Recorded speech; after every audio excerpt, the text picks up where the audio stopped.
This is the original esport racing game. This is iRacing.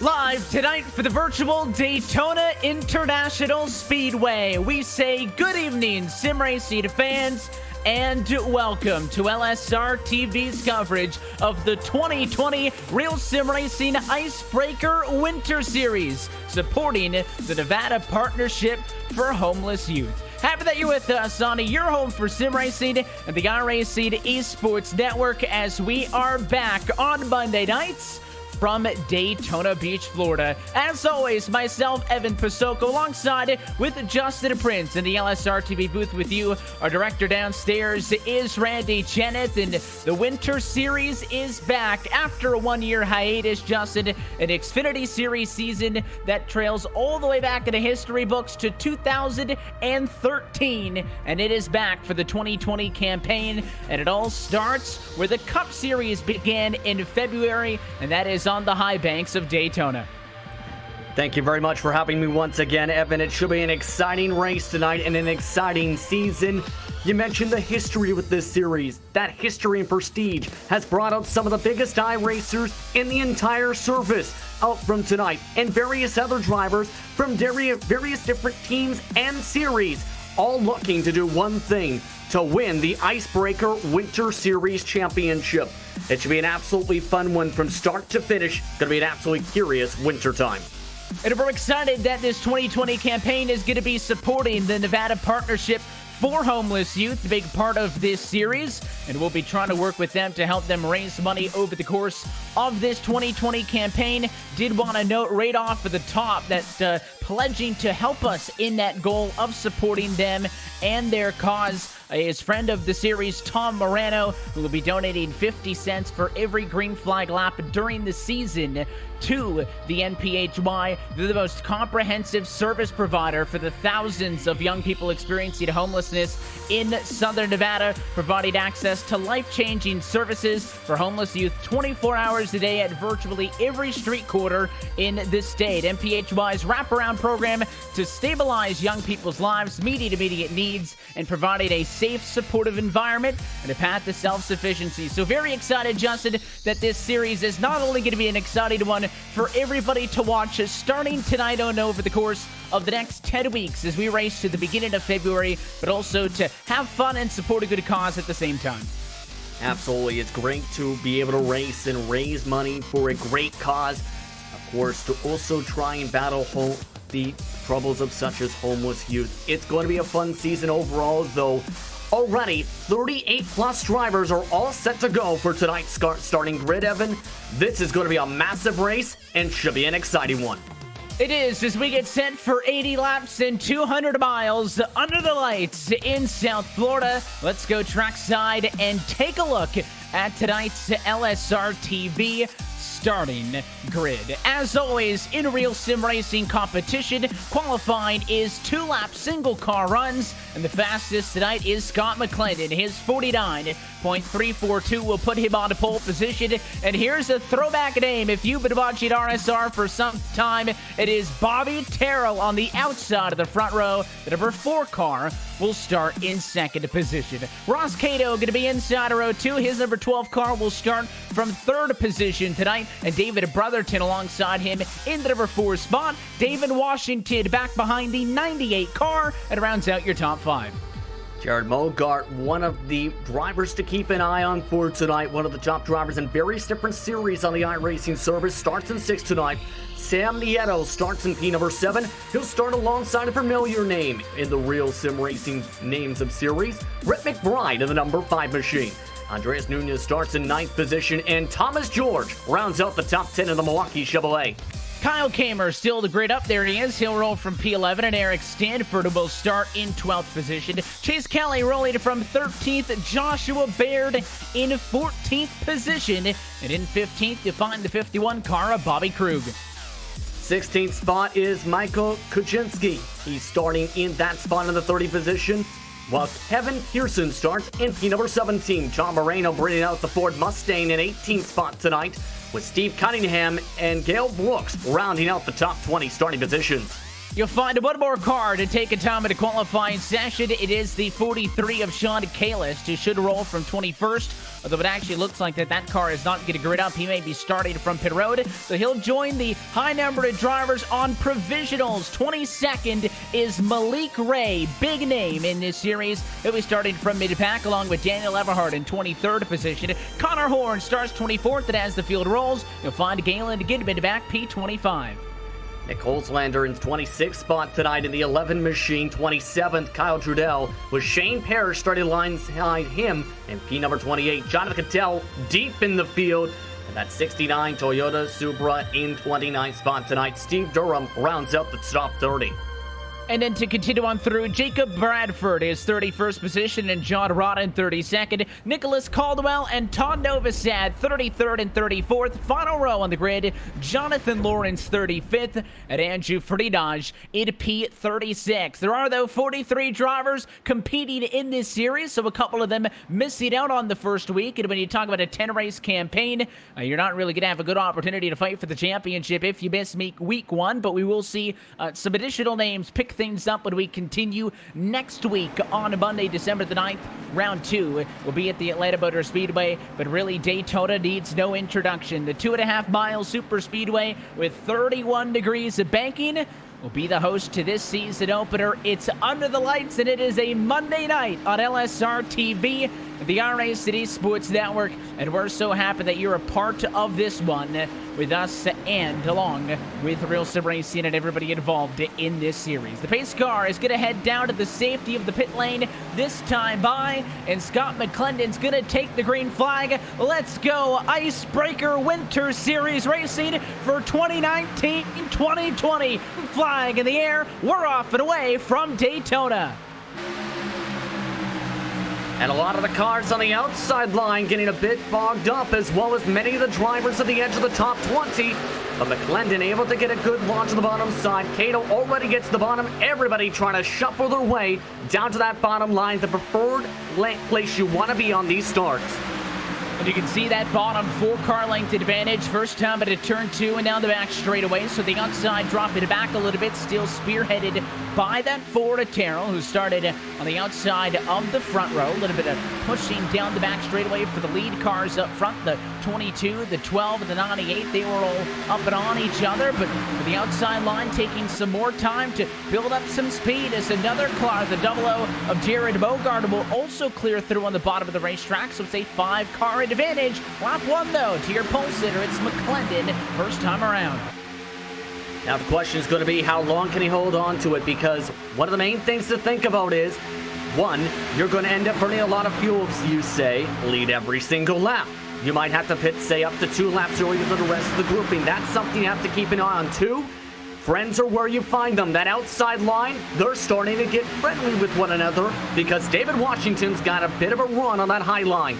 And that really brought some life into the outside line. We had seen the 3-car of Brotherton get up to the back of the Ford Terrell and started working together. But once Washington went up, kind of sucked them up, pulled them up to him, and they were pretty even for the race lead down the backstretch. Now as they'll complete lap number 2, car length advantage to the bottom line. So the outside finally has some legs.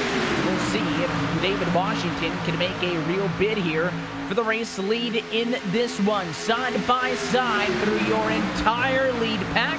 It doesn't start to single file out until you get outside of the top 17 or so. So these drivers feeling racy in the opening laps of opening week. And here's a good run down the back straightaway. Washington getting pushed by Terrell. He's clear enough, going down to the inside, taking over the race lead at lap 3. Could see that happening there, Evan, because of one, that bump drop, but two, once you get down the straightaways, that outside line gets so much quicker because of the run you can get off the banking compared to the bottom line where it's a bit more of a tighter apex off. The RPMs aren't as high, and the straight line speed just is able to pick up down the straights. But again, once you get to the corners, such as right here, that's why a lot of drivers think the yellow line is the safer line. You're able to, say, gain up to a half a car length to a full car length on that bottom group, depending on who you've got to help you to be able to defend or keep your position, where you're able to try and sort things out until, say, you want to go up and join Bobby Terrell on that top line. And how early do you want to make those moves? We've already been keeping a kind of a half eye on the drivers towards the back of the pack. I mentioned top 15, top 16 or so is kind of where that double file was. Some drivers don't want to be a part of this at all. You've got numerous drivers multiple seconds behind. That's by design. Everybody 27th on the back is intentionally way back, as you see the Ford Terrell here not playing or buying into that strategy. He wants to fight for the lead. And of course, with that 98 car having taken over the top spot, now you maybe see a mutiny as McClendon went to the outside. Ross Cato had gone with him in the 12, but he tucks right back in line. No help out there for the 22 for the moment, so they have to resort to trying to side suck down the back straightaway. Now Terrell, a 3-car, a Brotherton close in on him, and maybe it'll work out, but I think Scott McClendon made that move thinking the 12 was going to go with him. Absolutely, but here's the thing. Go back to where Malik Ray is. He is starting to form the very outside line, making it 3 wide at the edge of the lead pack. He's wanting to start this groove and quick. Already has got an extra car to help in Holslander. Of course, that is the fastest line down the straightaways, but very difficult at Daytona because it's a bit tighter than, say, Talladega, where you are able to go up to 4 wide easily. You can get squeezed up top. Ray trying to use that to proficiency as the rest of the top line tries to cut him off. And it looks like George not liking what he's seeing with that 3 wide. Yeah, he'll make a move down into the inside, so it is just that 1 car up on that very outside. Of course, the peak antifreeze driver, the number 1 car, the Richmond Raceway Sports Toyota of Malik Ray, trying to work through some traffic. He's got the 11 and Nick Holslander with him, but now even the 1 car will tuck in line, leaving that 11 out on his own. We'll try to find a spot in front of the 86 of Cunningham. He will. So well done by everybody mid-pack to try to negotiate that one and make it back down just side by side into the team. The challenge for the race lead once more, but again, the 98 of Washington, the one on the attack, as he's now back up on the outside ahead of the 22 of McClendon. So just when Scott McClendon thought he'd be the one charging for the race lead, Washington took that spot away. He'll now clear back to the inside once more. David Washington doing a very good job early here at Daytona of controlling that front row. Yeah, he is looking very comfortable in this draft so far. It looks like Cato also willing to stick with him with this Ford Mustang Brotherton at this point. But the more they fight behind, the more it might help because you'll end up side drafting one another, holding things up. And it's going to also take some coordination on that top line to be able to get a proper run. Right now, it seems that they're all checking up actually behind McClendon. I wouldn't be surprised if they try and dart the way around that 22 or somebody cuts in front of him. In fact, Ray's trying to cut 3 wide. And Malik Ray wants to get a 3rd line going up further. The 00 of Mogard goes to the outside. He'll draw the 12 of Cato up there as well. Side by side for the lead as Washington loses that support. The 2-car in the Edo very quickly suck it up to the bumper to help him out, and it'll be a drag race at a turn 4. But the outside, the place to be.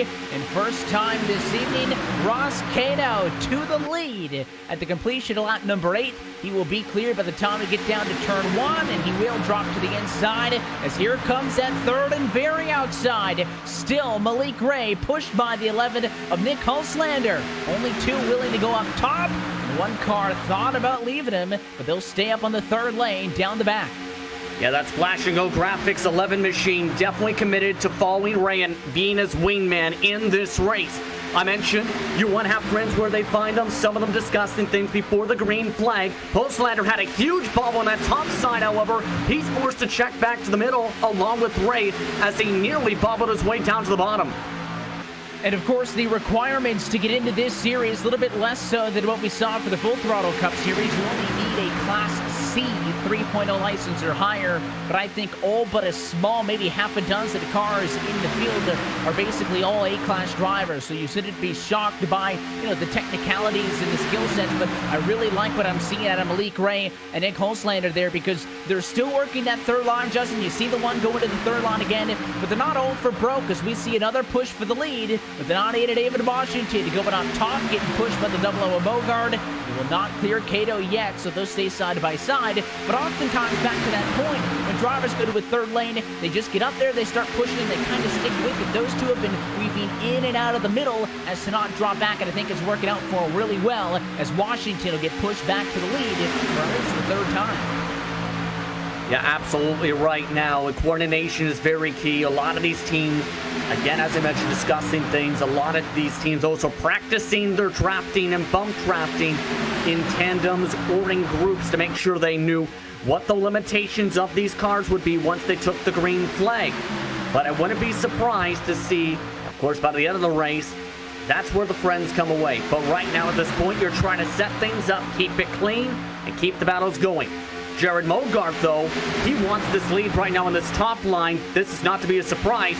He's one of the more aggressive drivers I've seen in terms of wanting to be up at the front as long as you can if he doesn't have any teammates to work with. In some series for that 00, he's been able to get a whole teams inside the top 10.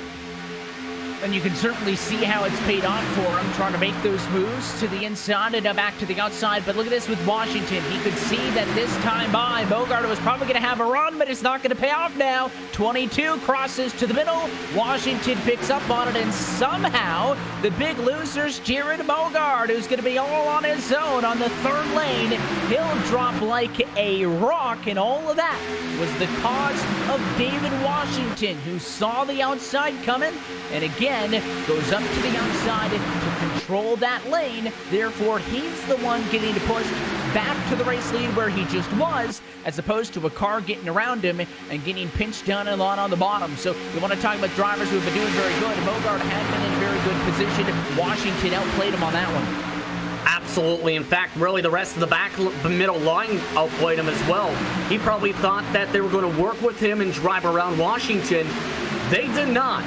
They ended up ditching that 00 and sent him right back to the line. Of course, a lot of the drivers he's racing against tonight, he may not have the same experience as he has in, say, some other leagues or in official races.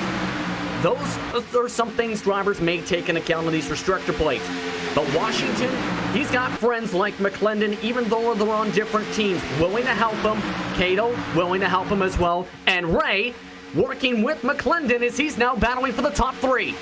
Tied for the biggest move for Malik Ray, started in 22nd position and with down in the yellows, 14 laps in. He is battling for the race lead at Daytona. Holslander, who came with him, still 2 spots behind him on the outside, started to P26. So both of those cars plus 18 from the last time by the start-finish line. More challengers go to the very top line. Steve Cunningham wants to make it happen in the 86. He was at the very right-hand side. There he is at the back, so no support. Can't really make it happen. He'll probably tuck back in line. And back to 2x2 we go. With a 3-car breakaway on the inside. Watch for somebody down there to pull up in line. Ross Cato's done it before. Does he decide to come up in front of the 22 of McClendon? He will not. He'll stay on the back of the 98 this time. Into 1. McClendon really wants an opportunity to go for the lead. He's kind of been the pusher down on the outside for so many times in a row. Yeah, every time he seems to be just about to take that lead, he just seems to completely back off. Ray doesn't want him to. I've noticed a lot of drivers are actually trying to save fuel because this is an 80-lap distance for tonight's race 7. And that can make the fuel very tight for, say, a one-stopper. Some of these drivers, I think especially McClendon, are probably thinking, I want to play it safe. I don't want to be necessarily the lead car. I'm content with being say, the top driver at the bottom, or say, taking these blocks from Washington to lose momentum and save some gas. Guys like Ray, they just want to get up to the point and lead laps. And of course, in a season opener, a lot of drivers may not care that much about the points and racing for a trophy at the end of these 10 weeks. So you do want to be obviously fighting for the championship. But you know, if this Daytona race was later, say when we get to Talladega for the second to last race of the year, some of these top runners I think might play different strategies. But when it's week one, everybody wants to come out and make a statement. Washington again got up in front of the 22, and Clinton pushed him to the lead. He'll drop it back down to that double yellow line. But interesting to see how these drivers want to walk that line early on. Certainly you're seeing the handful of cars, half a dozen, that want to go up here and lead laps. Aside from, you know, Malik Ray and Nick Holslander, not a ton of cars making a lot of headway, at least through the top 10, but you do have some names like Michael Kaczynski mid-pack, of Connor Horn, who's gone 24 to 12. Those are some of the more racy names that we've expected to try to make these charges. They're doing their best to get through traffic to get up here and join this party. Yeah, it takes a level of help and confidence, right, to be able to cut your way through the field like those two drivers did at the start of the race. They had a game plan, they executed it, and also got some help with the fact that drivers such as McClendon were trying to save fuel at the head of the midline. That was slowing up that line when they were catching up to the lead group. All those things come to a factor when you don't have somebody to work with to try and execute to cut through the field. Say Jared Mogart in that yellow and neon blue machine at the back of the top line, at the middle line at this point, who's been trying to start a third line time and time again these past couple of circuits. You need to be able to work with somebody to get that to work. Ray and Holslander work together to execution. Ray, he's now pushing McClendon up towards the point in a side-by-side battle. And has it gone back to that third lane, of course, would be the long way around to get around the 22 machine. Probably not in his best interest. And again, you'll see David Washington go up to the outside line. And again, this is basically him controlling both lanes. Very veteran driving out of the 98 Ford Mustang, who is currently being, I think, the best car, most coordinated tonight. The race leaders, though, you can see those three cars out the windshield of the 98 Washington. Some lap traffic on the horizon. Eric Stanford, Kyle Kamer, and Jonathan Cadell all decided to back up, but I mean, they backed way off of the field, and their pace is not matching that of this lead pack by about 10 miles an hour. So let's see how this plays out. The 19 wants to go high, the rest of them are going to go low, so we are going to snake three wide, first to the bottom, and now to the top as a couple of them go to the apron to try to find a way through, and this is really dicey in the tri-oval. Cadell holds the bottom, and the lead company cars are able to break through. And now you've got those lap cars, those three of them mixed in with your leaders. Still a little bit of three wide as the 9 cars there. Yeah, that's definitely some miscommunication there on where they wanted to run. I think Stanford could see them coming to the pack. Knew a lot of these drivers would prefer them to stay up against that safer barrier on the top line. Others probably thinking, let's follow the NASCAR line. Because in a lot of the restrictor plate races in real life, or super speedway races rather these days, Evan, you see them go and stay on the yellow line, and then the rest of the pack goes to the top 2 lines at Daytona. That ended up being a miscommunication somewhere between the entire field on the lead lap and the lap cars, and now it is shacking up a bunch of drivers in that lead group. Yeah, they just kind of lost the rhythm. I think once we got through it, we were okay. My initial concern was when you had that one car up high and the other on the bottom that you were trying to snake through, and you'd really be focusing on the car in front of you. You might pull up too soon or pull down too late, either or. But now they just kind of got to get back in that rhythm. And, you know, Cadell moves, I understand, the 69 car holding the bottom because he's been swallowed up by this lead pack. He's that white, red, and black car third in line on the bottom because now he's ahead of both Stanford and Kamer, who are also in this lead pack. Kamer a little bit further back than he is. So if there were to be a caution flag, assuming he's not in it, he'd be the lucky dog. So that's the strategy for why he stayed to the bottom as opposed to getting way out of the way. He wanted to be ahead of those other 2 cars that he had just been working with. As soon as the race leaders caught up, they were no longer partners. It was every man for himself. And Cadell, getting swallowed up by the top 5 here, ends up actually in a better spot. Yeah, you actually bring up a great point there. Cadell, by staying on that bottom line, And because the pack swallowed him up, now is in that lucky dog position. Stanford, who elected to go on the top side, he's all the way in the middle of the pack now. Kamer, he actually went off to the apron to make sure he didn't cause an incident as all that confusion went on. So the biggest winner was Cadell in all of that. And Cadell's actually in a great situation where, depending on how pit stops go, he might be able to stay in the lead group and basically be in the lucky dog spot for a majority, if not the rest of this race, if it goes from green flag to checker flag. Cadell's right where he wants to be. He just needs to hope that the trouble doesn't happen around him as we approach 57 to go here. And that's something else. Of course, a lot of these drivers, familiar names, if you tuned in with us for the Full Throttle Cup Series over this 2019 campaign, not strangers at all to this plate track racing, different cars, so certainly it drives differently. You'll really notice the difference when we go to Atlanta next week. But also a little bit shorter race distances. So typically used to running 100 laps here at Daytona. It's only 80 laps for the Icebreaker Winter Series. So that's something else to keep in mind. Yeah, absolutely. It makes it where, of course, there's a shorter distance. You have to still, of course, worry about, say, a pit stop for a lot of these racetracks to be able to split the races in half. But with these shorter distances, there's not as much time to, say, make moves at a lot of the racetracks, including at a Daytona. So you essentially need the level of urgency. It can be much more higher in a shorter race distance like this, where you can't afford to make any mistakes, especially at this point of the race. If it was, say, as you said, only 100 laps, you make a little mistake, you think, I'll be okay, just need a caution flag to get back into it, get back in the lead lap. Boom, I can ride in the back until we get towards the final 20 laps. Not so much here if it ends up getting to where we need green flag pit stops. And already past quarter distance, now working lap number 25 of 80 on this opening run. So these drivers very aware how this is all playing out. It's a much more defined lead group. There are 19 cars within 1.2 seconds of the race leader. 20th on back then is in their own side-by-side pack, but they are over 5 seconds behind this fight for the race lead. So as you look up on the ticker, there's that second pack. All of these drivers, P20 on the back, Gidman, Krug, Parrish, and Durham, all these drivers hanging back, trying to stay out of trouble. So while yes, they are side by side, I would not think they're going to be pushing each other as aggressively as the leaders are, because the whole idea with dropping back is to stay out of trouble. Now this could bite you if we don't have yellows. Well, it's going to be pretty impossible to make up that 5-second deficit. So this is the risk that they're willing to take, trying to drop back and stay away from any potential issues that come from the great racing we're seeing up in the front of the field. Yeah, this is where you say, do you want to be one of the drivers up at the front, or do you want to be one of the drivers this far back to avoid the big one, so to speak?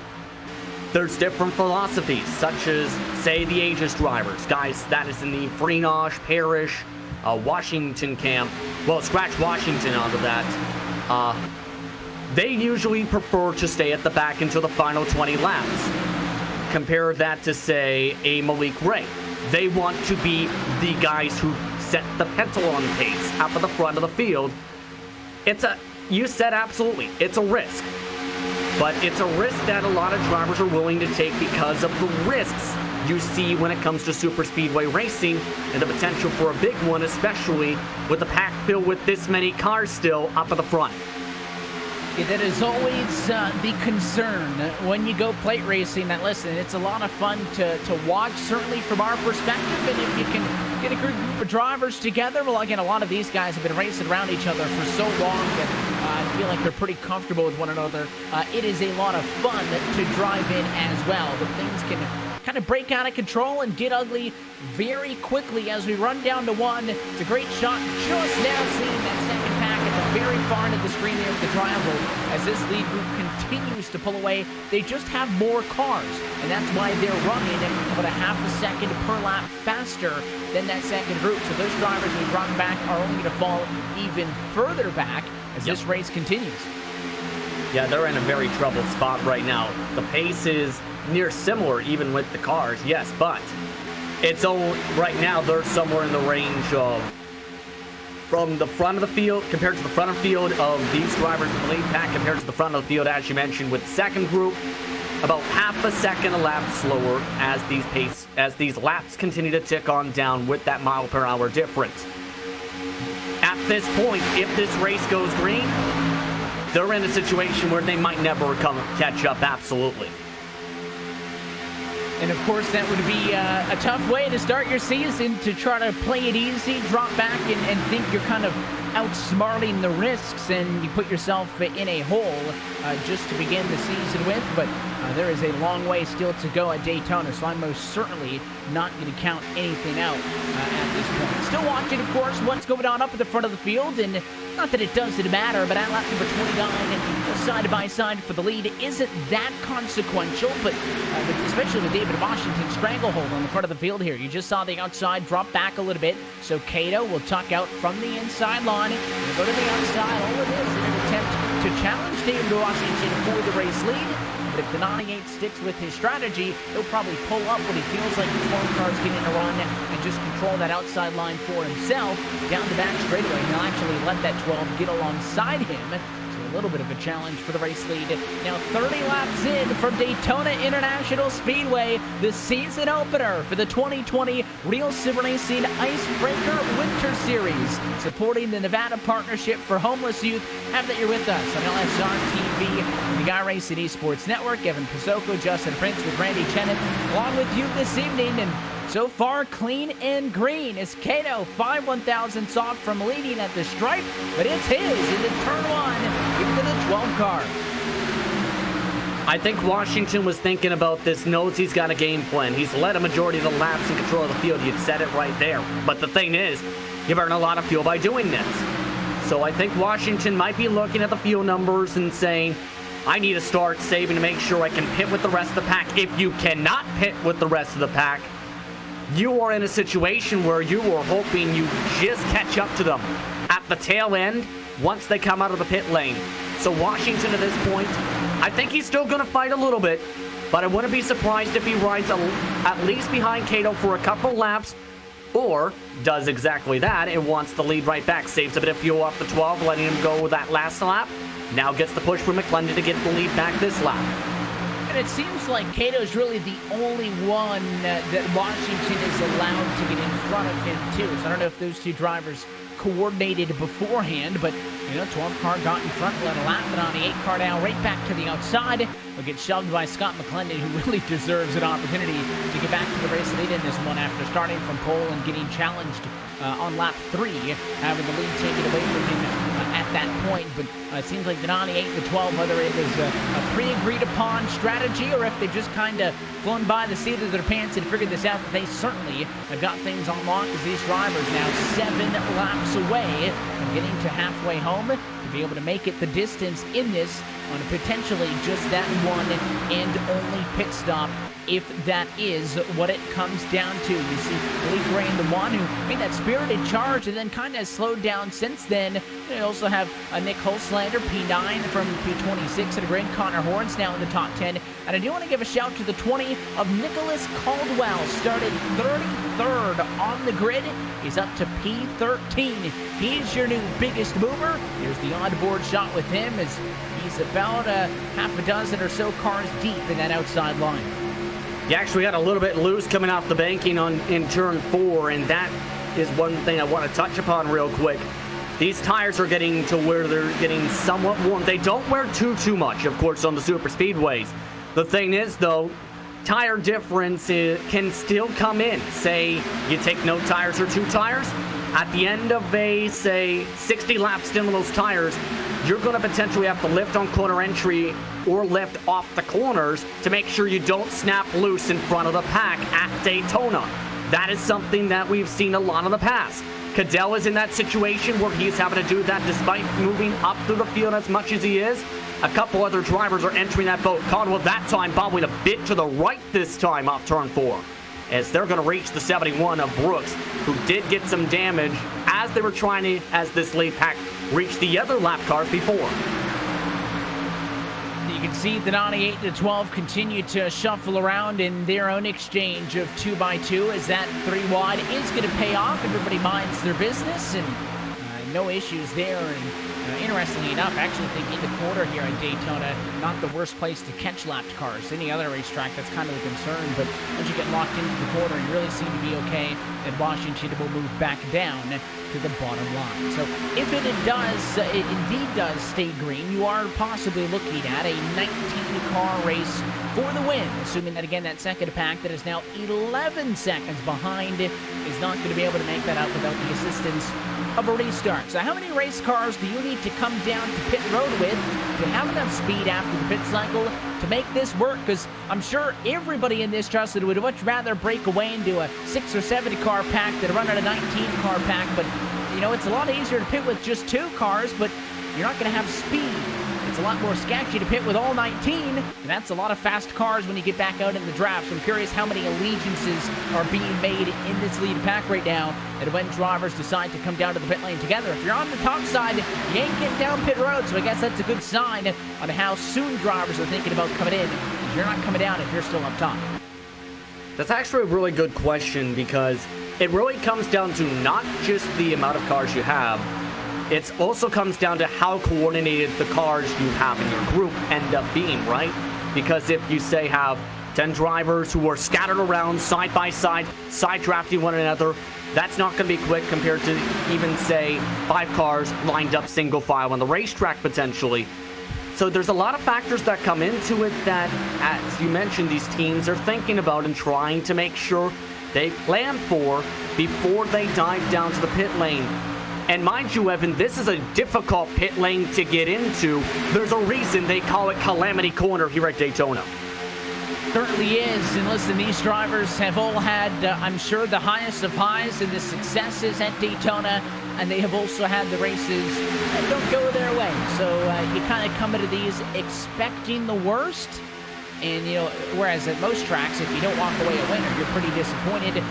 This race, I think if you end up just on the racetrack at the end of it, that becomes a win because you just think about that worst possible scenario basically throughout the entire car. Just now headed actually to the garage tonight to Eric Stanford. We had seen him get lapped by your race leaders not that long ago. That'll be it for the 19th season opener. He's going to join Sean Kalist as the driver's down. And in fact, Kalis, though, technically still on track in 36th position. And because there's still more than the 34 laps down that he has left in this race, Aaron Stanford may actually finish in last position if Kalis can get back out on track. Not sure if that's going to happen or not. Oh, trouble! Appears to be done too. And the 20 car nearly got turned in front of the field. Everyone saved it, and the pack has been broken in half. Near trouble for Nicholas Caldwell and co. And it started with contact on the outside. Watch the replay here. The 97 behind him closes in right there on the right rear quarter panel. He comes down the hill over the nose of the 2 car, and that's a pretty big hit to him and Nieto. But both of those drivers with a fantastic showing of skill to hang on. This race is able to stay green. I think Caldwell might be a little upset there. One of the main things when it comes to the Xfinity cars compared to, say, the Cup cars is there's the chance for massive runs. That time, Caldwell was basically the victim of a massive run by the 97, trying to make it 3 wide to let off. Ends up turning him in front of the pack, and now that lead group, that was 19 drivers, basically cut in half down to just about 12 cars or so. That definitely has hurt drivers like Nieto, along with guys like George, Eberhard, and the rest of those grouping because they lost the pack checking up for that incident. Yeah, so that splits the group in half, which is what we were talking about these drivers maybe trying to do from pit stops. Now you better hope if you're in that top 12 group that has broken away just a little bit, that the drivers you were trying to pit with are not in that secondary group, or that second difference could really hurt you. Certainly, when you try to get down to the pit lane to get serviced in this one. We are, though, past halfway from Daytona, but we'll hold off on taking a look top to bottom at our Ford Entertainment Group midway race break. Wait till pit stops are completed, because that'll certainly shuffle out the running order and probably a better use of our time to kind of update you on where everybody ends up after the pit stops happen. But we are now inside of that window. These drivers may be airing to pit on this side of the midway point, Justin, because for this winter series, up to 3 attempts at a green and white checker. That was just 1 for the Cup Series, so you may want to have a little bit extra fuel on board. That's why these drivers are trying to stretch it a little bit further on this first half. Yeah, indeed. Just in case, to be a little bit safe, you want to make sure you also don't run out of the line, say, if you have a major pack.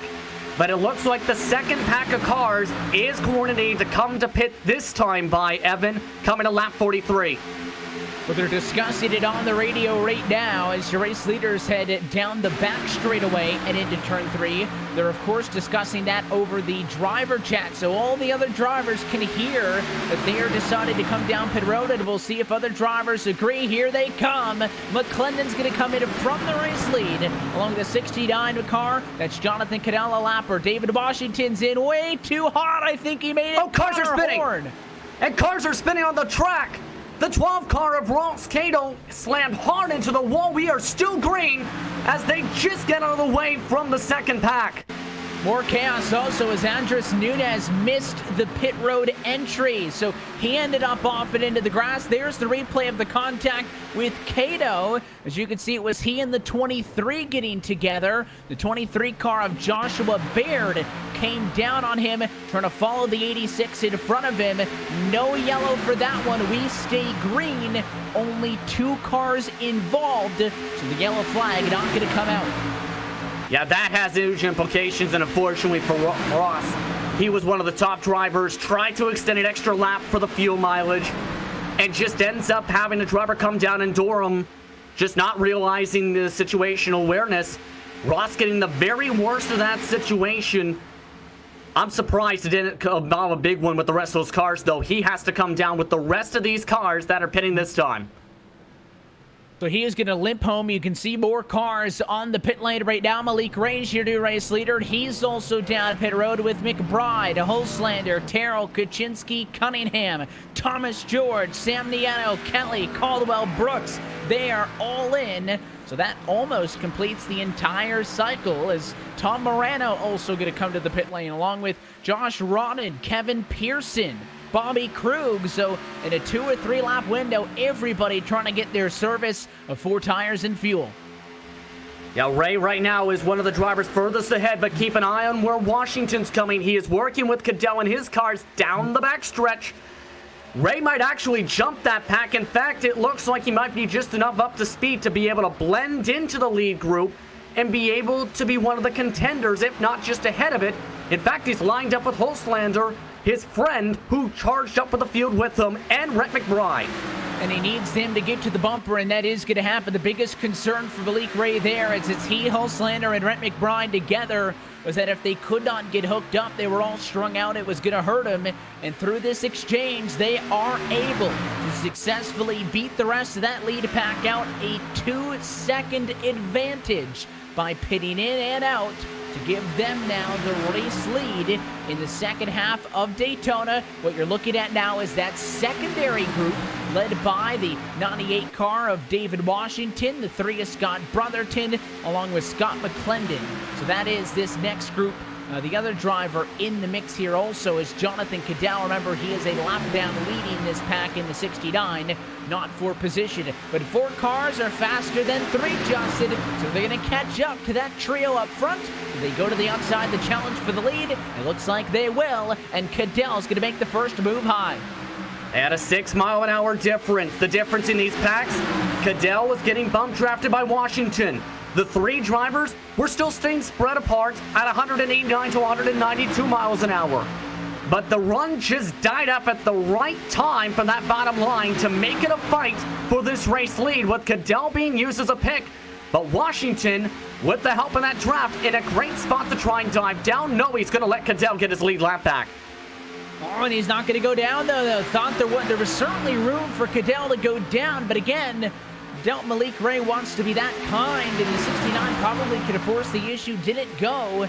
And now David Washington's got to deal with the 69 in front of him. He'll go to the middle. I think Cadell wanted to let him go, but the problem is Washington lost his help. The rest of the cars behind tucked in line. Brotherton went to the bottom. The 22 of McClendon, the black and green Toyota Supra, third and on the outside, is still there working with him. So this becomes now a 6-car battle for the race lead in a 7-car pack. Cadell still holding that lucky dog position, hoping that this race sees a yellow so he can fight with these guys for real.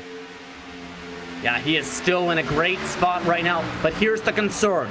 Once this lead pack reaches other drivers, you're going to have to deal with other drivers on your same lap cycle to fight for that lead lap who could potentially hook onto the draft. The pack, though, is just expanded now up as Cheryl and Kaczynski has now worked their way up towards, and Washington wants the lead. He's using Cadell to help. He has been in control all night long, and he wants to get back to that front row, but he's not able to push the 69 of Cadell through. He would need Cadell to clear, to tuck to the bottom, then to kind of build that run back up and do the same thing in his own right, Justin. We've seen so many cars get pushed to the race lead from the outside. We have not seen 2 cars on the outside clear the bottom at once. So again, that complicates things and makes this a longer process for Washington to carry out. Yeah, Washington wants that to happen. The thing is, I think Cadell is content to stay up on that top line. I don't think he wants to be a factor for this race lead. I think Cadell's just saying, I just want to be in this lead pack, be potentially this lucky dog. And he tried to drop off. You've seen that before. Washington, I'm surprised, is still committed to try and use the 69 to build up speed. Eventually, though, Washington's going to have to back off, let this car cool off. And now Jonathan Cadell, knowing that, has just elected to dive to the bottom and cut off Ray. So he's had numerous opportunities to try this. This time he does go down. So again, he's now technically back on the lead lap. This would make Gale Brooks temporarily the lucky dog. But there's a move right back up top by Malik Ray. He does not want Washington to get into the position that he's in. The one car wants to be able to control these front rows, and Washington's kind of getting the Scott McClendon treatment, and that is second fiddle in line on the outside of the racetrack. So now it is still Cadell leading this pack, but not leading the race. That's Malik Ray, who's going to get pushed back to the point this time in the run down to 3. Yeah, that's Ray saying, I want to be able to control my bottom line. You can stay behind me and ride on that line now. Thank you very much. Just trying to keep Cadell with a factor. No, he's trying to control the bubble, and now he's going to be split up the middle of the sucker hole. No. Not going to happen there, and a little bit of discombobulation there, but the 4 car now even looking out to a 3rd lane. He tucks in line also. It is so tempting to split the gap and go up the middle, but if it doesn't happen that time, it just kind of stunts the momentum for everybody. And now you lose a couple of cars. They're going to have to try to draft back up into this. Bobby Terrell and Michael Kaczynski have caught this lead group that was once just 6 lead lappers, now includes 8 of them.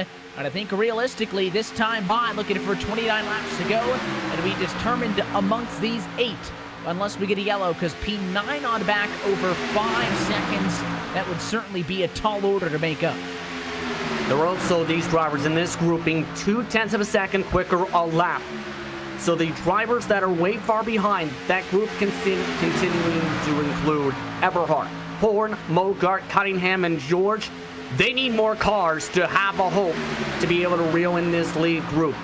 They'll need a caution to have a chance unless they can somehow get, say, 2 or 3 more drivers to hook onto the back end, get into the single file choo-choo train, and try and draft back up to the lead pack. Because right now, those numbers just not adding up to what those drivers have up in front, even with the side-by-side battling. And you wonder, in this battle now that they have fuel to go with the distance, and they have an idea it'll be amongst them, as you see Ross Cato get past by your race leaders, and looking back at this group with Anani of Everhart on the back at a 5.8 second deficit. How hard do your race leaders really need to go now? Because I assume on that first run, well, you really didn't need to go 2 and 3 wide for the race lead, Justin. All of that was positioning yourself high enough in the field so when this split did happen on pit stops, you'd be in the lead group. So you've accomplished that now. Now you just need to get to the end before you put the moves on the rest of the cars up here. So I'm not sure how concerned Malik Ray and David Washington are with protecting this front row for either or of them. With so much time left, they certainly look like they do care with how much they've been pushing up there. But I think that this thing could come down to just hang out for a bit, like the 3 car. Scott Brotherton, no worries. He and the 4, Bobby Terrell, just hanging out. They don't want to get up and mix it up too much. They've accomplished their goal of being in touch with the leaders. Now they start to formulate a plan, but I don't think you're going to be making any race-winning moves outside of maybe the final 5 laps. Exactly. You don't want to make the move too early, and you know there's a chance things are going to be constantly shifting with the nature of restrictor plate racing. I agree with this strategy, actually, with guys like Terrell. Just wait at the back of this pack, try and see how things play out. You don't know if there's going to be a yellow flag. You don't know if this pack is going to split up or how the pack is going to change up at the top grouping. There's a lot of things to strategize about, and that's what these competitors are doing, because I think we see it, say, 10 laps to go, some of that intensity level ramp up to where you see multiple drivers shuffling around trying to find the best pusher and the best places to try and make that move at 5 to go. But at this point, coming to 25 to go, you're just riding. You're just trying to stay calm and keep it clean, as Mogart having some trouble. Jared Bogard in a position now as he tries to get it down to pit lane, and he does. So he is successfully onto pit road as he rode the apron for quite some time. He got bounced out of line from position 10 and then decided to bring that car down to the pit lane. So not exactly sure how he got spit out of line there, but he does end up with some damage. He's on the pit lane getting serviced. He'll go for tires. It looks like he will rejoin the racing surface. Of course, he does give up a top 10 position in the process. Now back looking at this lead pack. Lap number 56 of 80 in the works now. A race that has been caution-free throughout. Let's take this opportunity after the pit stops to take a look at our Ford Entertainment Group midway race break. Let's call it the 3/4 of the way home break from Daytona. Malik Ray is your race leader, along with Nick Hulslander on his bumper in the 11 car, scored in second. David Washington is third, Brett McBride is fourth, and Scott McClendon through your top 5. Scott Brotherton is sixth, Michael Kuczynski seventh, and Bobby Terrell eighth is the final of the lead lap cars in this lead group. Then you'll find Daniel Eberhardt in 9th position and Steve Cunningham in 10th, back in that pack, some 7 seconds off of the leaders. Yeah, you also have Connor Horn in that grouping. He's actually going to switch spots at this exact moment with Cunningham. George also in the group in 12th spot. Andrew Freenosh is in the next drafting group in tandem number 3, trying to work with Kamer. 14th is Durham, 15th is Gidman. In the 16th position, a quiet day for Shane Parrish. He's amongst the drivers wanting to keep it clean, along with Kyle Trudell.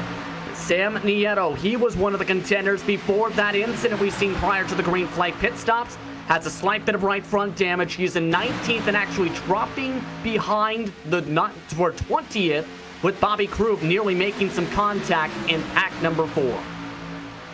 And continuing on through with these cars, still on the lead lap, but they are in a threat, I suppose, of actually ending up a lap down before it's done. John Rada is 21st and Jonathan Lawrence 22nd. Jacob Bradford back 23rd. Kevin Pearson's trailed down to 24th. He and Tom Moreno dropped the back early, and they find themselves 24th and 25th, respectively. Todd Novosad runs into number 26 spot. Chase Kelly's 27th, and Jonathan Cadell was technically on the lead lap last time by in position 28. That means Gil Brooks 29th in the Lucky Dog spot, and Kyle Kamer in 30th. Still a few more cars, though. Evan Nunez in 31st position, 1 lap down. Ross Cato way off the pace with some engine damage at 173 miles an hour in 32nd. Josh Bayard in 33rd. He's in the mix of that 4th group with Jared Mogart now done for the day, has just parked the car. Joining Eric Stanford in the garage area. Sean Kalis still in the pit area, technically still in the race, but hasn't been on the track for 55 laps in this event. Middle up top to bottom at your FEG midway race break. Ford Entertainment Group has been serving the iRacing community with custom-built affordable computers, specifically built and tuned for iRacing. Your PC will come with everything you need preloaded so you can get racing as soon as it hits your doorstep. Get yours today and join the over 600 iRacers already enjoying a Ford Entertainment Group PC. PCs to fit every budget from $540 and up. Go to fegpc.net and mention code LSRTV10 and get your build quoted today. This time by, it'll be 60 laps down and 20 laps to go from the racing capital of North America, Daytona International Speedway. Season opener of this 2020 RealSimRacing Icebreaker Winter Series, supporting the Nevada Partnership for Homeless Youth. It has been a great night of racing so far, incident-free. And it appears that Malik Ray has taken control of this race away from Washington and beat his group out of the pit lane on pit stops. And now you find the one car using that same strategy, working both the inside and the outside. Yeah, it's something we see drivers say, such as Brad Keselowski, do when it comes to superspeedway racing.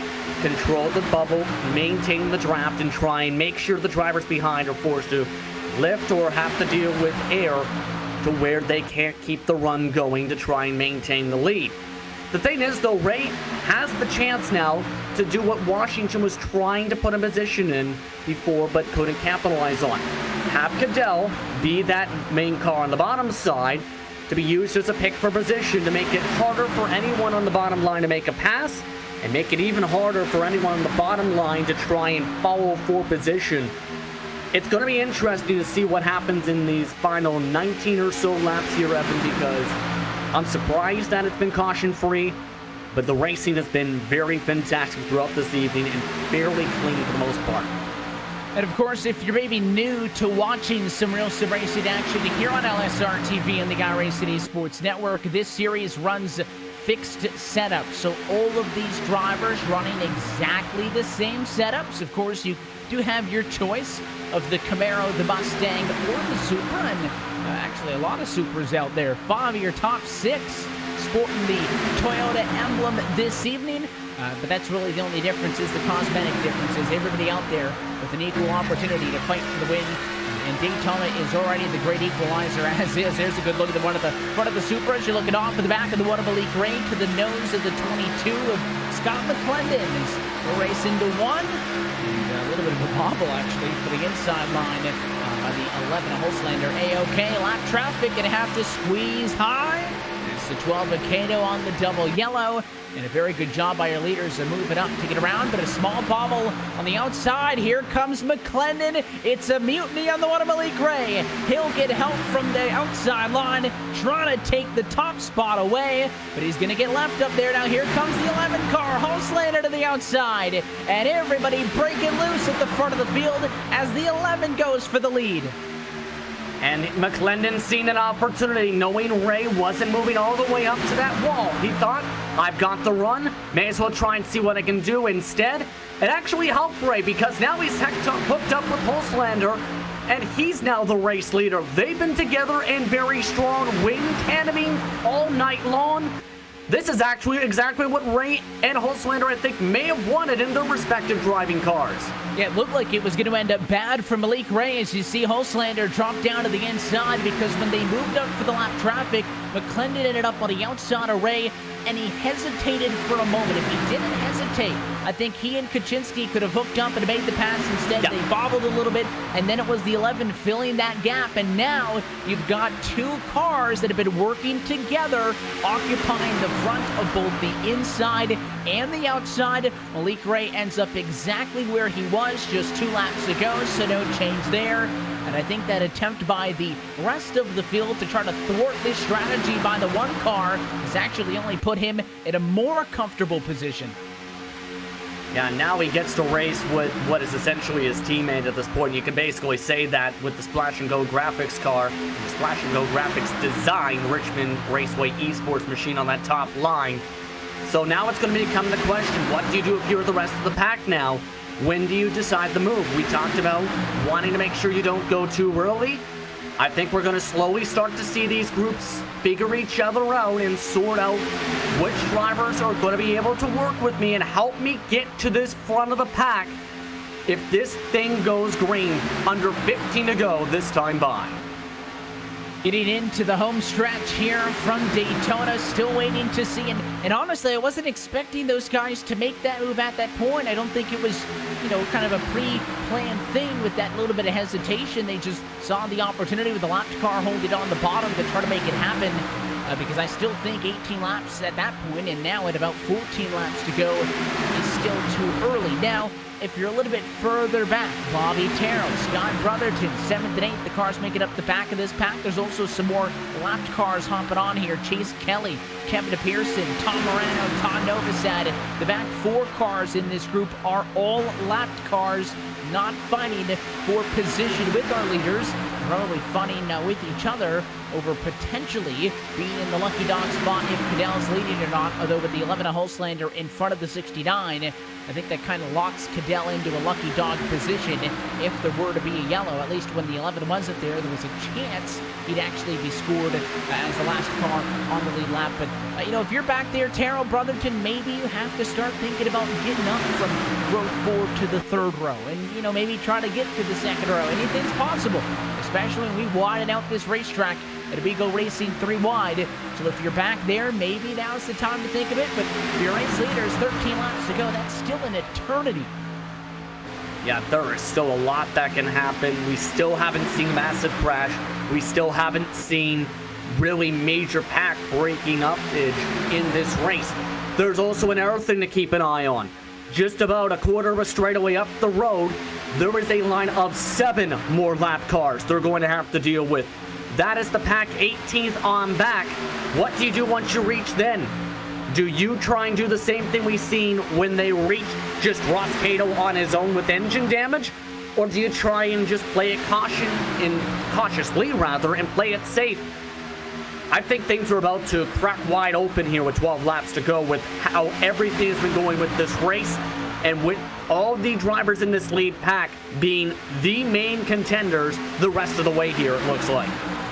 If they've blown everybody else out of the water, it'll be determined amongst these 8, although the lead pack sits at about 13 cars strong. When you mix in all of those lapped cars into the fray, and to talk all of this strategy and about drivers waiting to make their moves at the right point, that's not to say that the side-by-side you're seeing now isn't racing, but it's probably the calmest bit of side-by-side you've seen off the exchange of pit stops. There was some tension there when the 90 to Washington was trying to get to the outside. We saw the 22 of McClendon work with Kaczynski to try to get to a 3rd lane. But aside from that, these drivers have been pretty much on the same page. And at some point, you're going to even have to turn on the cars that you're working with. Hulslander and Malik Ray can't work together all night long. And listen, they may decide to go their own way at 3 to go. They may decide to stick with each other until the very last quarter of the race. But at some point, you want to be the one to take that checkered flag. Doesn't matter if it's a teammate or a friend, if you've been working with them all night, or if he pushed you to the lead. Only one driver can walk away victorious in this icebreaker opener. And inside of 10 to go, it is going to heat up real soon. Absolutely, and it's going to heat up, I think, starting now, because there's the 7-lap cars. Where are they going to go is the question. We've seen some drivers go with the snake. Couple drivers selecting to go top. The rest of them are staying bottom. It's the same situation we've seen early on with Stanford and Co. The top's probably the best place for them to go. It helps your race leaders out. You can see a couple of those cars actually diving down to the apron.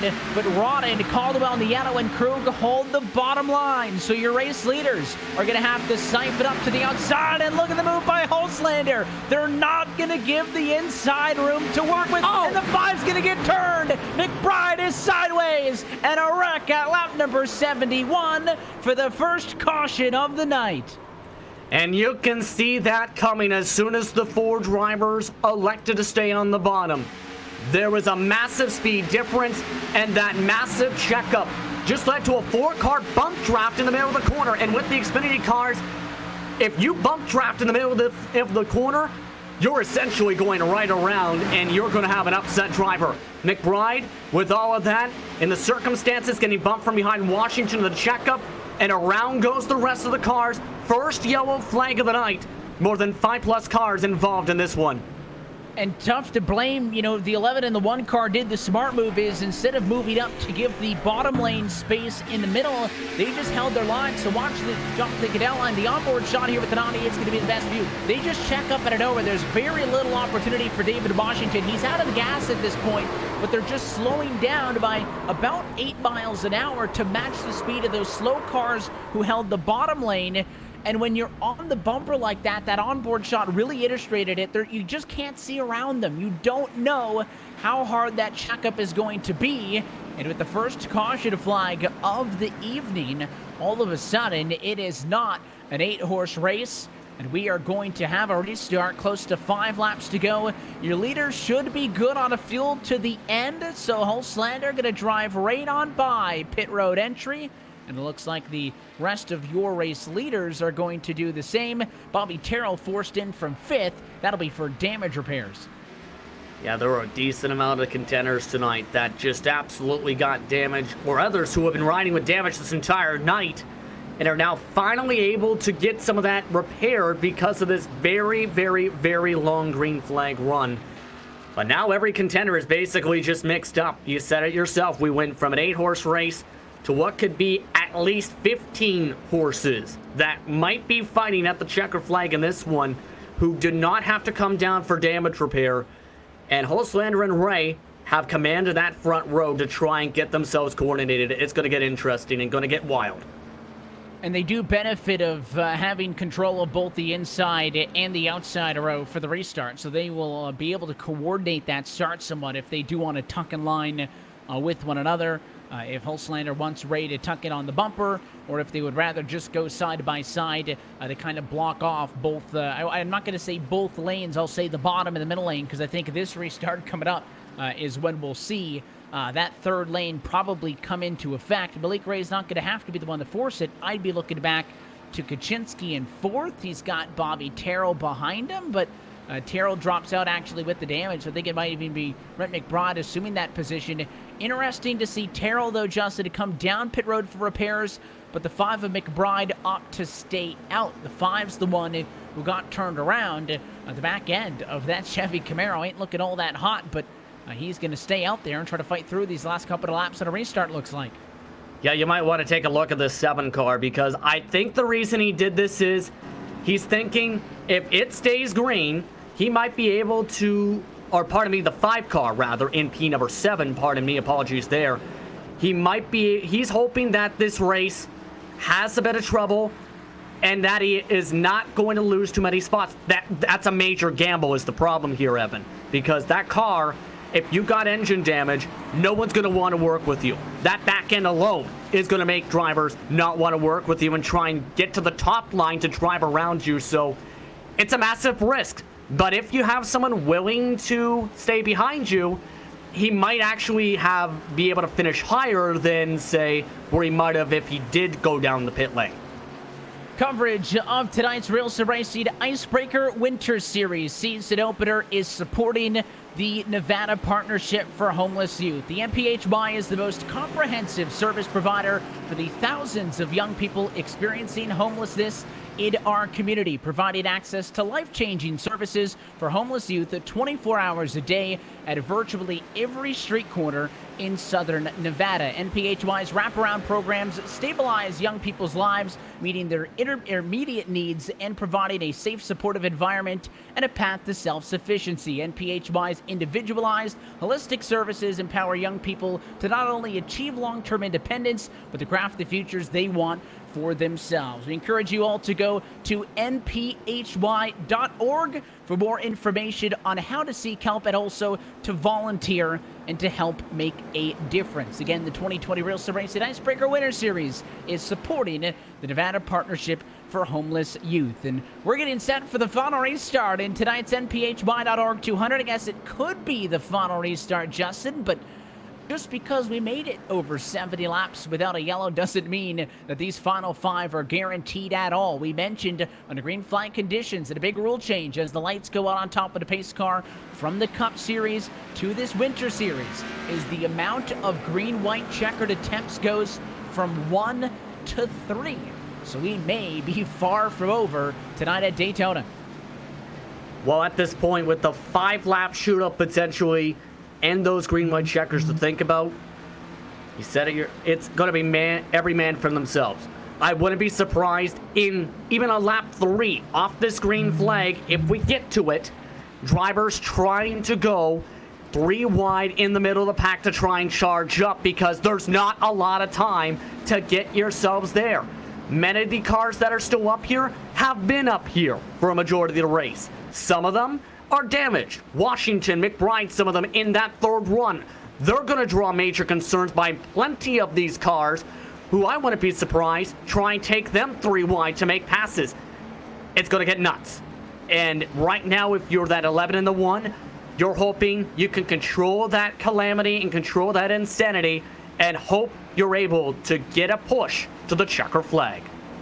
And we'll find out if it'll be the final 5-lap run to the end, or if this thing is going to have a little bit more left in it. Nick Hulslander in control. Malik Ray to the outside, with McClendon to Kaczynski and Washington, your top 5. Look at the top of your screen for the full restart order on the ticker. The field, though, will restart at control of the number 11 Toyota. Watch for he and Ray side by side. They look to coordinate this one. 75 laps down and only 5 laps to go at Daytona. Green flag is back in the air. And already Washington, a massive checkup on the bottom side. He's got significant issues. And one car's getting turned. It's Cunningham.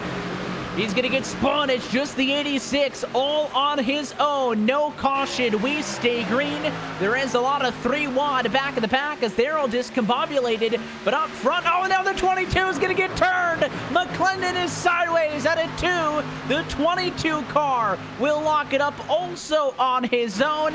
And again, 1 car, no yellow. We stay green. And now the rest of the pack is going to catch your race leaders. Look at the run for the 88 car. He'll drive into the back of the 1. And a massive block. The 90 of Everhart through the middle. He's going to spin, and it is a big mess at a turn number 4. Caution flag, and the big one at lap 76. Well, you said this might not be the final restart. Yeah, there's that insanity I was expecting. You've seen Everhart had a run with Freenach. They seen a shot. Ray tried to block the bottom, caused a checkup. Ray tried to block the top. Everhart tried to thread the needle. The needle wasn't thick enough. And in the end, it causes the big one and wrecks just about every single car on the lead lap. That's absolute calamity. And there was the incident into turn 1. There was the incident out at 2. But this replay here, you'll see the closing rate is so great that Freenach, the 88, getting pushed by the 90. And it's Everhart up top. You'll see the one Malik Ray comes up. He takes that spot. Then on he tries to go to the middle, Justin. There's just no room there. And I know you don't want to slam the brakes on, but I mean, maybe going to a 3rd lane would have been a better option. But that car just did not fit in the middle. Yeah, there's no way it was going to fit in the middle. Take a look at this. Ray and them were sitting ducks because of what happened off the corner with the bump draft turning we've seen for the 22. Freenach took a chance, actually gave Ray a shot. Ray, seen the run, tried to control the bubble in the middle of the corner, and in the end, Everhart just tries to get on by because of the very little reaction time, and it ends up causing calamity. So it's a mixture of all these things. Drivers being very aggressive towards this check before that caution flag, and now there is the risk of a green-white checker. Definitely, I think we're going to see at least 1 green-white checkered, and mostly everybody ducking their way to the pit lane. We'll see if that is necessary. So far, your race leaders under this yellow staying out on track. The Bernani 7 car will be the beneficiary of the wave around. So Andres Nunez going to get back to the lead lap, which would make it, I believe, 19 cars on the lead lap. This yellow also really helps out Scott McClendon, who's got some damage and is on pit road to get it fixed, but at least he can fight for something. If that thing stays green, he's got nothing to race for after he got turned at a corner number 2 in his own right. So, there were a couple of incidents like that off of the restart where cars got sent spinning. Steve Cunningham was the other one. He will also now get an opportunity to fight to get some spots back again if the iRacing sim does not automatically trigger a caution. In any incident involving at least 3 cars may trigger a manual caution from the tower. Both of those incidents were just 1 car apiece, so that's why those were not yellows. Of course, the big wreck was automatically triggered a caution flag because that was kind of the whole field down in the corner.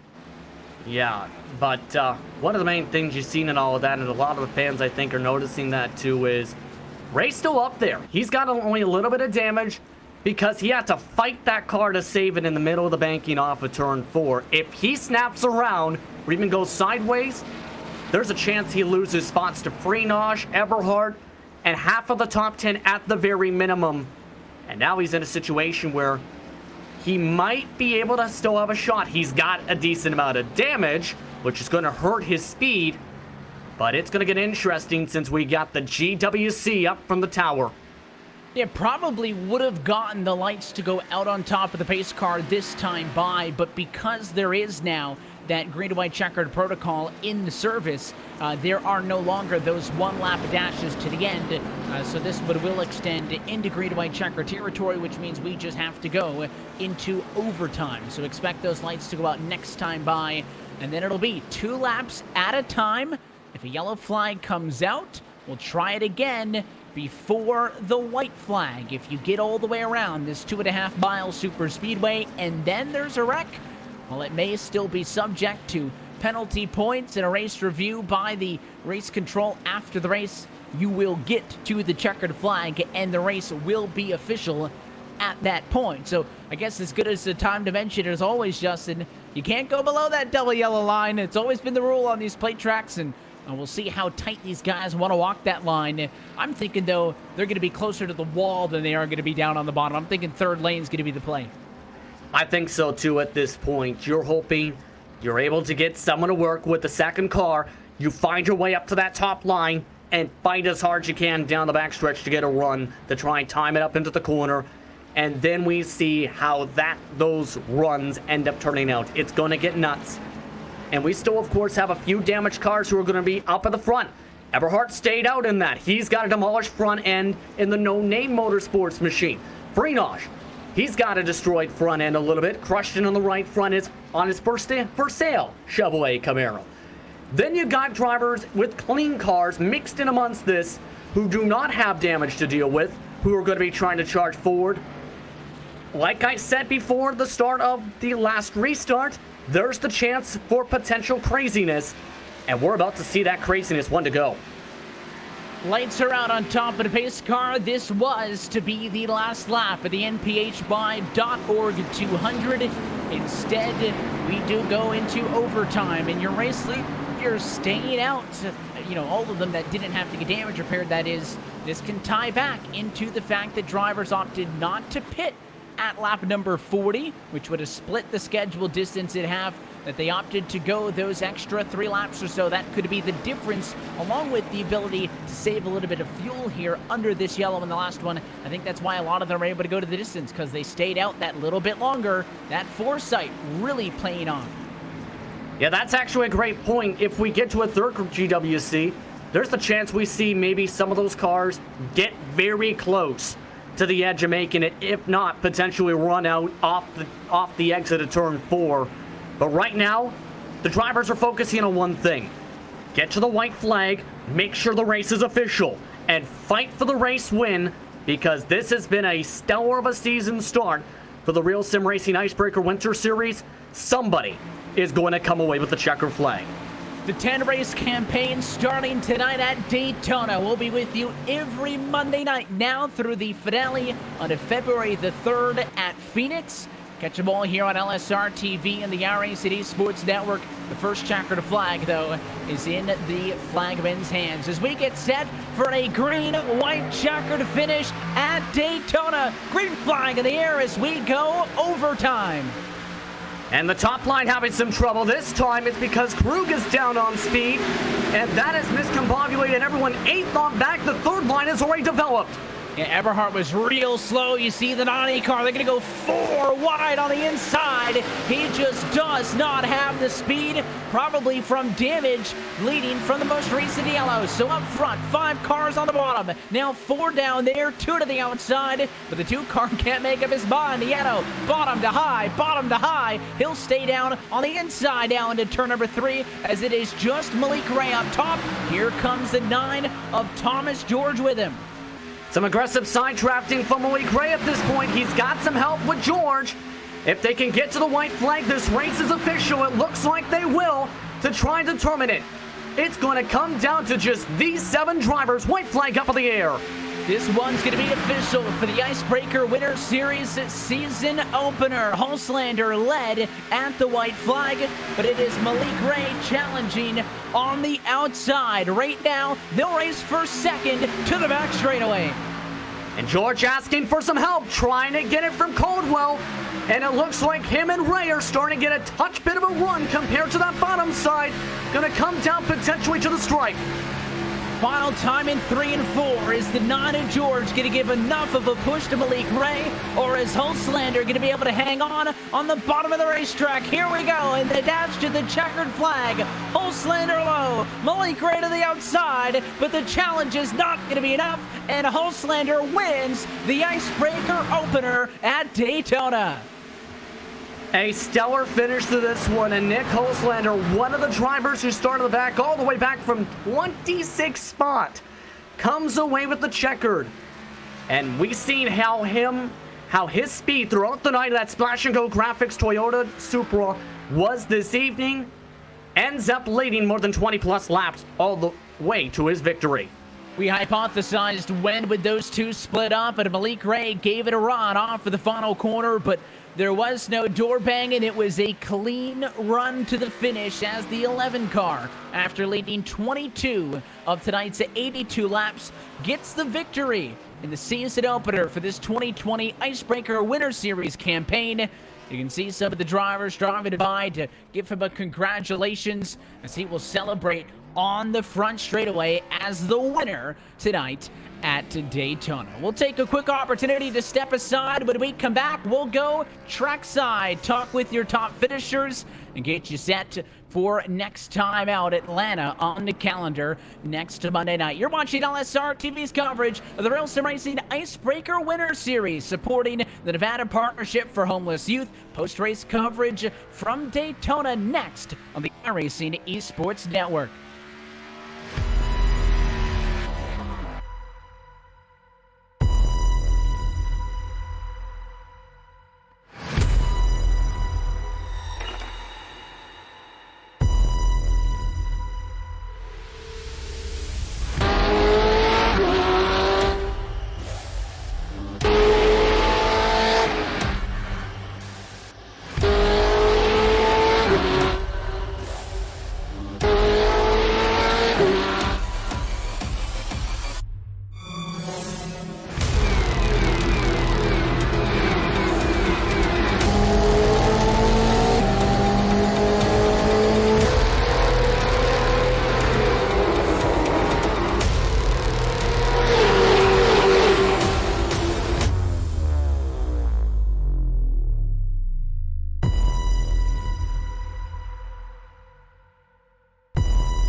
chair of the Indianapolis Motor Speedway. Will it be Tim Hogan? It's going to be Christopher DeMary at the line.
And back live for the virtual Daytona International Speedway, where LSR TV's coverage of the 2020 RealSimRacing Icebreaker Winter Series, supporting the Nevada Partnership for Homeless Youth, kicked off tonight with the 2020 opener. Back live from Daytona, Evan Pasoko, Justin Prince, Randy Cheneth with you on your home for sim racing and the iRacing Esports Network, where Nick Hulslander is your winner in the NPHY.org 200. We'll go trackside to talk with him and the rest of your top finishers in just a moment. Before we do so, let's look top to bottom at tonight's Ford Entertainment Group full race results. Hulslander gets the victory. Look at the started position for a majority of your top 10. A lot of big movers as Hulslander goes to victory lane. Malik Ray comes home in second, and Andrew Friedrich, who was quiet throughout, used that second to last late yellow to get some track position and round out your podium. We'll talk with all three of them in just a moment. Thomas George and Michael Kaczynski then round out your top five, fourth and fifth position. Nicholas Caldwell is sixth. Kyle Trudell is seventh, and Scott McClendon, your pole sitter, ends up at eighth when it's all said and done. Steve Cunningham will tuck it behind him ninth, and Sam Yato rounds out your top 10. Andres Nunez comes away with the 11th position. He was involved, remember, in one of those big runs into turn one, making contact with somebody. Rhett McBride finished in 12th despite all the damage, as well as Daniel Eberhardt coming away in 13th. He was actually against the wall on that first GWC. Bobby Tyrrell comes away 14th, David Washington 15th, Steve Durham in the 16th position, 10 seconds back. Then the rest of the drivers were way behind. Bobby Krubin 17th, and Connor Horn 2 minutes. Yes, you're reading that right. 2 minutes behind the race winner, a minute and 34 seconds behind the next position to finish off the lead lap cars. Cadell and Kamer finished 1 lap down.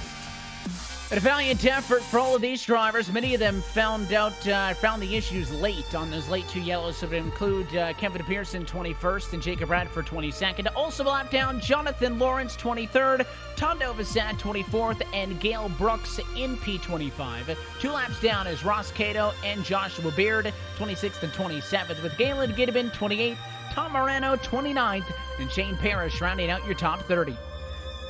John Roden finishing inside the pits without a front end in 31st. Scott Brotherton 32nd, with Chase Kelly in 33rd position. He was one of the drivers involved with the first big one, and that we've seen draw the calamity in the final 5 laps or so, plus the GWC. Jared Mogart, he got in trouble after a big run in a bump draft from behind, sending him to the infield. He immediately sent to the garage area after losing draft and getting damage. Finished 34, 28 laps down. Eric Stanford finished 47 laps down in 35th. Sean Kalis never made it onto the racetrack in his Rick Motec machine.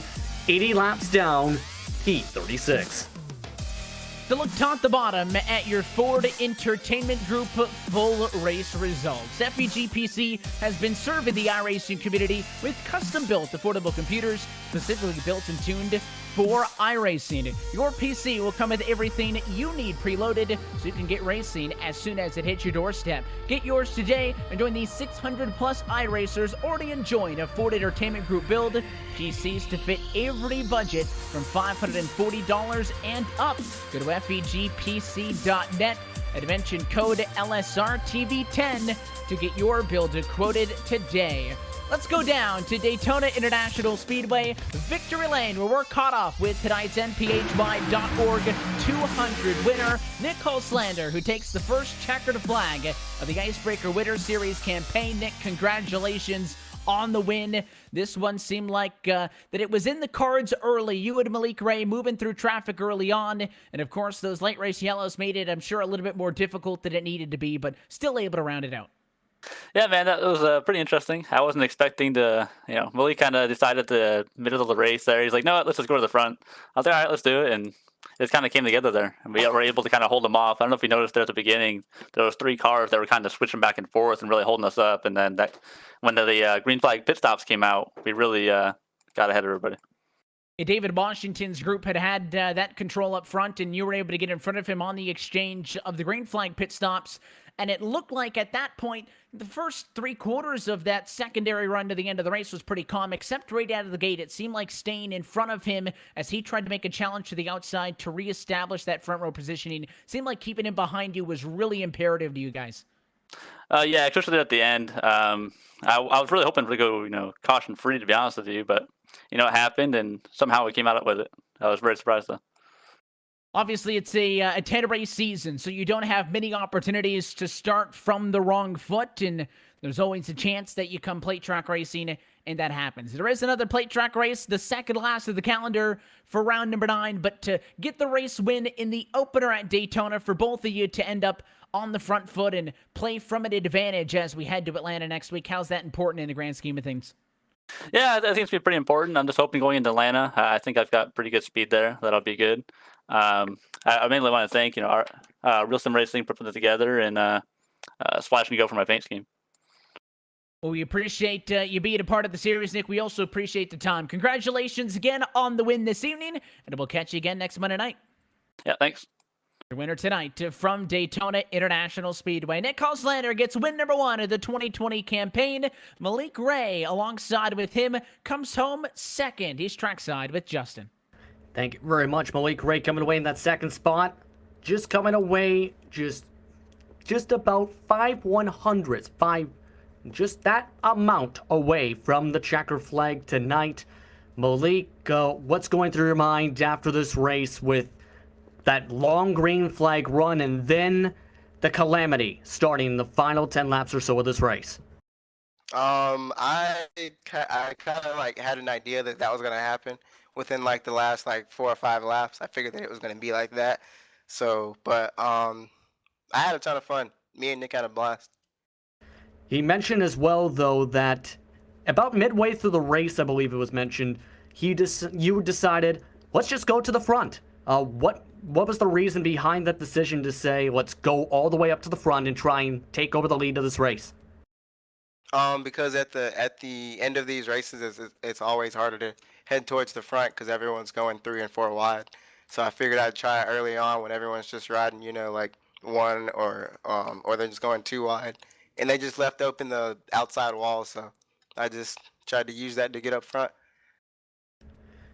Indeed, and that you were probably the most efficient in terms of being able to use that third line. Guys like Jared Mogard, they were left behind in the dust when they tried that exact same decision.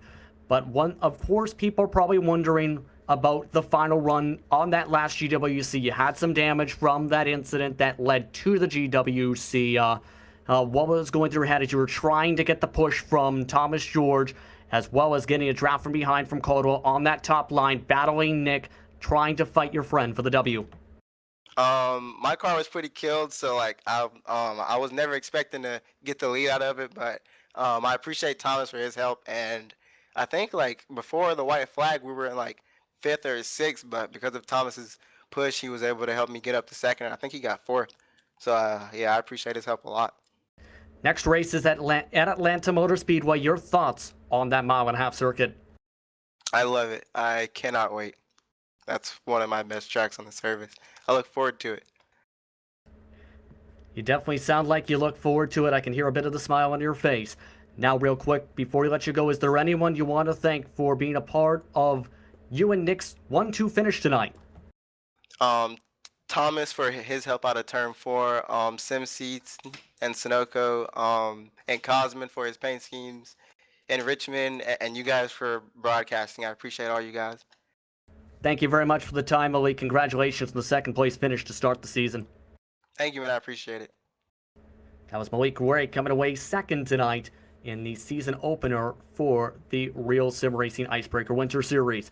Standing by as well as Andrew Freenosh, of course, the two-time defending champion of the Full Throttle RealSimRacing Cup Series. Let's bring him up to the broadcast booth.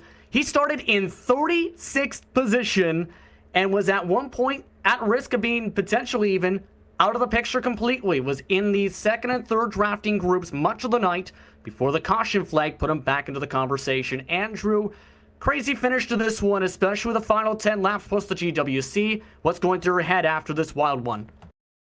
Honestly, two things. Just happy to get done with the drafting. Can't wait to get to next week, and good points day. So with this winter series, 10 races, I think it's accumulation of points if I have it understand correct. So we'll take a third place finish, good points, and move on. Now, of course, you were part all the way back in the 20s for much of the race. In fact, it got to as high as the second drafting group. Then the caution came out, coming towards 10 laps to go in this race. How did that completely change the script for you and your teammates heading towards the home stretch for this win to put you into the conversation for the W? Well, we are actually, there was a little, I think, incident in the middle of the pack. We all checked up, and by the time we all got back going, we were so far back, we didn't really have a chance at the win. We figured it out really, really late that if one guy was out front and you push him until the guy second in line almost blew up, then the leader pulled out. We actually started catching the second pack doing that, so we almost got to them. We might have got 8th or 7th, but the caution kind of changed everything. It gave us a shot at the win, and we gave it the best we had. We had some damage there, but we'll definitely take a third. Now, next race is at Atlanta. You mentioned you're happy to go there next. We've seen how dominant you can be in a cup car at the mile-and-a-half circuits. Your thoughts heading into Atlanta? Yeah, depending on what this build changes, I know the setups are going to change a little bit, but we were just there in the B car. I felt extremely confident, extremely comfortable. It's as close to the old A car as you can get. So I'm very, very excited for this season, extremely excited for next week. It's going to be sliding sideways, and I've missed that all year, so can't wait. Anyone you want to thank for who was a part of, I believe, your for sale Chevrolet Camaro for tonight's race? Yeah, just, RSR Icebreaker, we're just running for fun, so why not put a for fun paint scheme on there, and got to thank Eric for putting the duct tape on there, for having numbers, or we wouldn't have it tonight. Steve, Galen, Dave for putting me on the team, Dylan Jones, Daniel Everhart, Ross Cato, Galen, I know I'm forgetting a ton of people, Kyle, everybody over at Aegis, all the fans for watching, you guys for broadcasting, Full Throttle, and this, always enjoy it, and all the drivers tonight had a ton of fun. It seemed like a ton of fun, especially on that long run, and especially the crazy finish to this one. Congratulations at the top 3 finish. Thanks so much, guys. Have a good week. Will do. Andrew Freenosh coming away third tonight for the season opener. And of course, mentioning drivers like Cato, who were amongst the conversation for his Aegis teammates, explain some of the working together up at the front with Washington here, Evan. Yeah, and a big thanks for those drivers for insight. Nick Hulslander, Malik Gray, Andrew Freenosh, 1, 2, and 3. And, Nick mentioned it there, and it kind of backs up what we had seen on the racetrack, Justin, but those different groups of drivers trying to control the front row. And, you heard it right from the drivers how important that was in trying to establish positioning. Excitement late with the green white checkered finish. So we get our first GWC out of the way in the season opener. But it is still Hulslander and Ray being able to control the front row as they come home first and second. And just like that, first race of this 2020 campaign is done, Justin. 10 weeks. And you've heard it when we've been talking to the drivers, and we mentioned it a few times over the course of the night. We go to Atlanta Motor Speedway next week. These cars very different than what you've seen with the Cup cars for the majority of this 2019 Cup Series campaign here on the iRacing City Sports Network. That'll be a 125-lap contest, and in fact, 2 intermediate racetracks back-to-back, Atlanta next week, and then Homestead the week following. Yeah, I'm very curious what happens when we go to Atlanta Motor Speedway, because that track is such a interesting one when it comes to this type of downforce package on these Xfinity cars. It will be hard to drive. Cars will be bobbling the way off of turn 4. It was mentioned by Andrew Friedosh that they felt nearly identical to the 2018 Cup Car Draft package, in fact, where you're going to have to fight the car, fight tire wear, and make sure you manage that rubber, or else you're falling off in the back, or you're ending up spinning down the backstretch, or off of turn 4 into the quad oval grass. It's going to really test the drivers when we head to Atlanta to see who comes away with the checker flag there. And we certainly hope that you join us next time out. Until then, though, that's it for us tonight from Daytona. We encourage you to go online to livesimracing.com. Click on the Real Sim Racing tab at the top of the screen. Get involved as the Cup Series registration. Well, yes, the Winter Series just kicked off.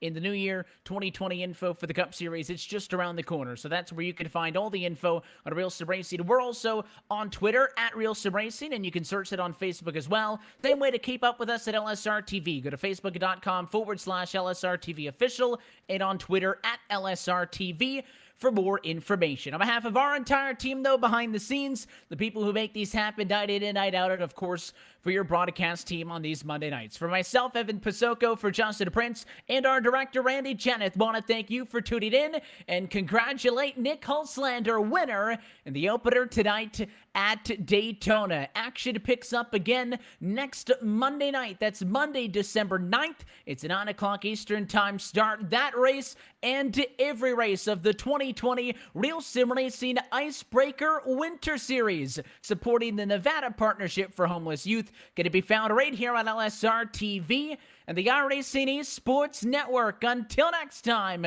good night from Daytona.